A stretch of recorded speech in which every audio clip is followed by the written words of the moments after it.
evening. This is a horrific day for the Commonwealth of Virginia. Our hearts ache over the senseless violence that has been inflicted upon the Virginia Beach community today. My deepest condolences and prayers go to the families of those who left home this morning and will not return tonight. They were all someone's child, and many were someone's parent. They were heading into the summer weekend. That they should be taken in this manner is the worst kind of tragedy. Their families are facing painful loss and grief. They each leave a hole in a family, in their neighborhood, in this community, and in our Commonwealth. We mourn with their loved ones, but sympathy doesn't fill that hole. We must take care of these families. These horrific tragedies test our souls. Grief doesn't pass quickly.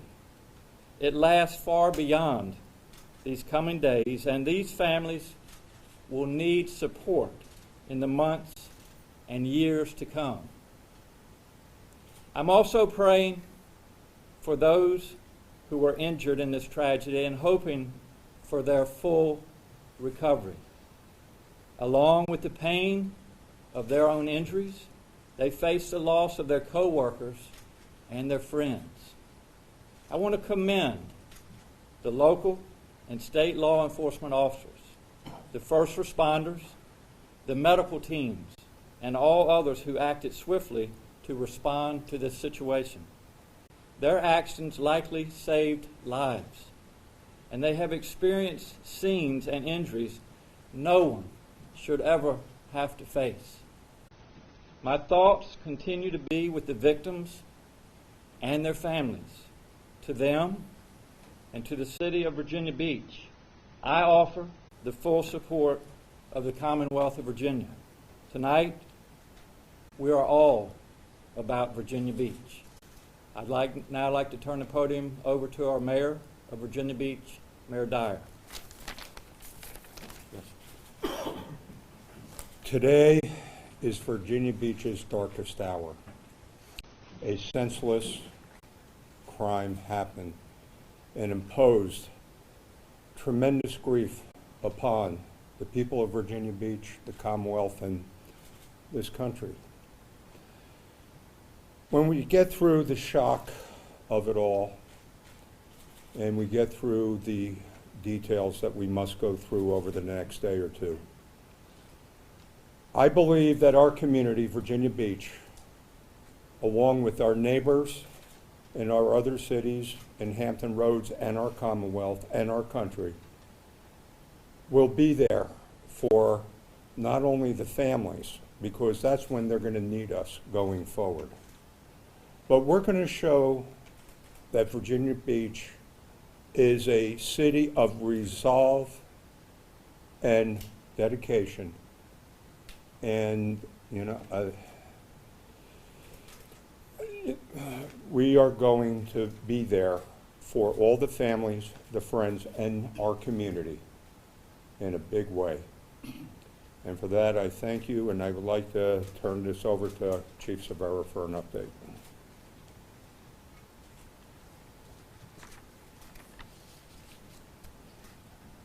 As I said earlier this evening, as we are able to gather more information, we will give that information out. So this is the additional information that I have at this time. Again, it will probably change a little, and it may increase as we move forward as we're investigating this case. Right now, we have a team of investigators, detectives from the city of Virginia Beach, being assisted by forensic technicians from the FBI and the state police in processing this most horrific scene. We are in the process of identifying the victims and making notification to their families. I can tell you that we do have an additional victim to report. We now have 12. One victim succumbed to the injuries on the way to the hospital.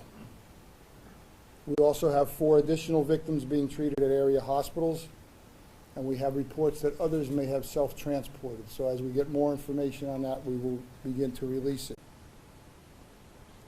Our process is always to notify family members prior to releasing names.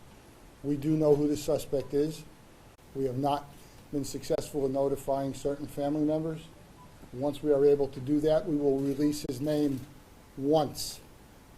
We're going to mention his name once, and then he will be forever referred to as the suspect, because our focus now is the dignity and respect to the victims in this case and to their families. I can tell you that when the initial call came out of an active shooter in Building 2, Building number 2 in our city houses information technology, planning, public works, and public utilities, plus a printing operation.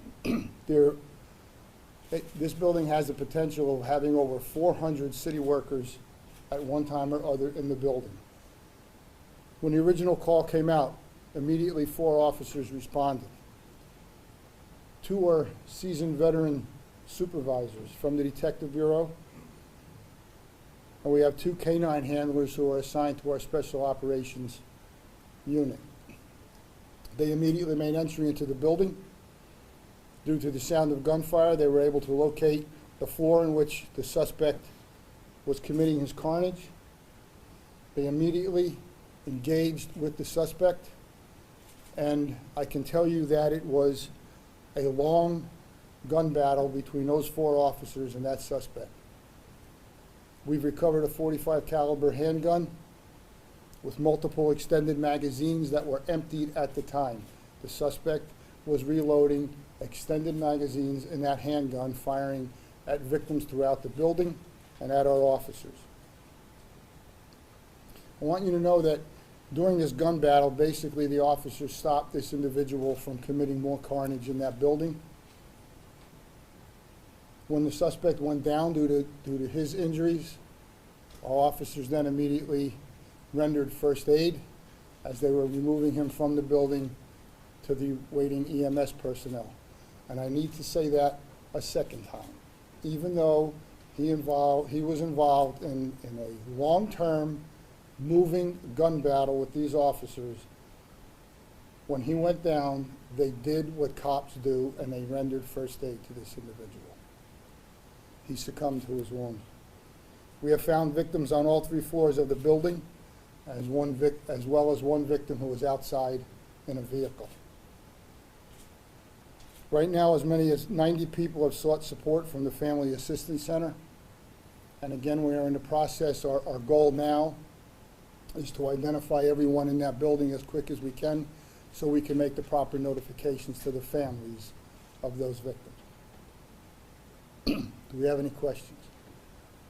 Chief, you were saying outside. What was the relation to the victim outside? That was I mean, not the relation, but what did you say it was a vehicle? I just wanted to clarify. an individual was in his vehicle when the suspect shot him. Chief, there were reports that this was a disgruntled employee. Had he been recently fired, or were there any indications of any workplace trouble? I have no information at this time as to the background of the individual, other than he's a city employee. Again, as we work through all of this, we'll be able to give more information at a later And he time. was current up until the shooting? That's correct. Chief, I want to make sure I understand what you're saying. So he started shooting victims outside before entering the building? There was one victim outside. He entered the building. He was armed with a .45 caliber handgun that had a suppressor on it. Can you tell us more about the extended magazine? I'm sorry? Can you tell us more about the magazine? They're extended magazines. In other words, they have more ammunition than the regular magazine. Quick apologies, Chief, in terms of the numbers. 12 people were killed, and then the gunman was the 13th person who was killed. Is that the number? We have 12 victims Victims. and a deceased suspect. Thank you. Chief, were any of the victims targeted, or was all of this random? At this time, I can't comment on that as we work through the investigation. Do we know if all victims were city employees? I cannot give you that because we are in the process of identifying the victims. Yes, Joe? The numbers have changed a little bit. I just want to make sure we're straight.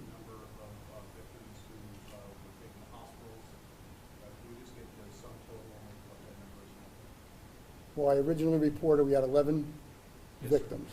We have an additional. One victim did not succumb to the wounds on the way to the hospital or at the hospital. And I am told that we have 4 others at the hospital right now going through surgeries. So my math brings that to 9. Well, your math would say that we have 12 deceased. Yes, sir, actually. So I apologize, I just don't want to make an error before you, so that there were 6 injured? Injured. I did. And again, that was the information that I had at that time. It's been updated. So now it's 10 injured. No. We have 12 Two of the 6 deceased. injured succumbed. Right, we have 12 deceased, and we have 4 who are injured, Who are currently, going through, yes, going through surgery. Chief, have police had the opportunity to search the shooter's home? And have they found anything that's been of interest, We're like in- additional weapons? We're in the process of continuing our investigation at this time, Were any other weapons found at the scene? There were reports that there was a rifle there as well. and we're in the process of continuing. That's the best I'm going to be able to tell you at this moment. Chief, can you elaborate more on the extensive gun battle between the officers and the shooter? I can tell you that there was numerous shots fired by the individual. Shots were fired from various places down the hallway that the officers at one time returned. Basically, the ammunition that they had. So when we talk about this kind of a situation, and many times when we talk about an officer-involved shooting situation, it may be minimal rounds by the suspect and by the police officers. This was well beyond that. This was a long-term, but the best I could describe it, is it was a long-term gun battle for police officers. Can you put into the timeline how long? I can't. I can't give you seconds and minutes because we don't have a stopwatch when we're engaged in this. Do you know the time of the suspect's death? I'm sorry? Do you know what time the suspect died? Shortly after we entered the building and confronted him. So the call came out at right after 4 p.m., so it would be somewhere after that. We don't have the exact time right now. Can you tell us about security around these government buildings? How many police there are normally there, and are people allowed to enter these buildings with weapons? The individual in question is an employee. He has access to the building. He came in with a weapon today. So he would not have been checked? No, he would not have been. Was any of the officers injured? One officer did sustain a wound during the gun battle. Fortunately, his bulletproof vest basically saved his life. And he was attended to at the scene, but then we then brought him to the hospital afterwards to make sure that everything was okay with the officer. Chief, when you say suppressor, is that a silencer, is that the same thing? It's a suppressor, it's a sound suppressor. Was the gun recovered legally obtained? We're working through ATF at this time. It's part of our investigation. And police, as your department recently, I know in the past you have prepared for a scenario like this. I mean, how recently was the last time you prepared for this? We train continuously. We train not only as first responders for police, but we train with fire, and we train with our EMS personnel, because we know that when you have a major scene like this, you're going to need all first responders into that particular area. So we do train extensively, both on what we call tabletop exercises as well as an all-hands-on exercise in a building. So I can tell you that we do train extensively, and how many weeks or months prior, I can't give you the exact number.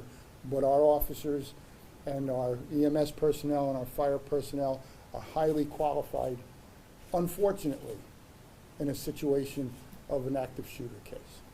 So Chief, there were, of the 4 officers who entered, 2 were detectives and 2 were members Of of K-9? K-9, that's correct. Thank you. Okay, thank you. Just one final thing. I've said it before, and you heard the governor and the mayor speak of it. We have numerous victims, and we have numerous families.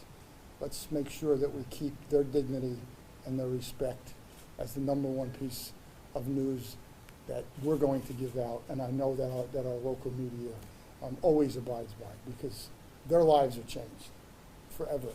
The folks who work in that building, their lives are changed. I have a number of officers right now who are processing through what best could be described as a war zone. Their lives are going to be changed. Thank you. Thank you, Chief. Thank Can I you. ask a quick question of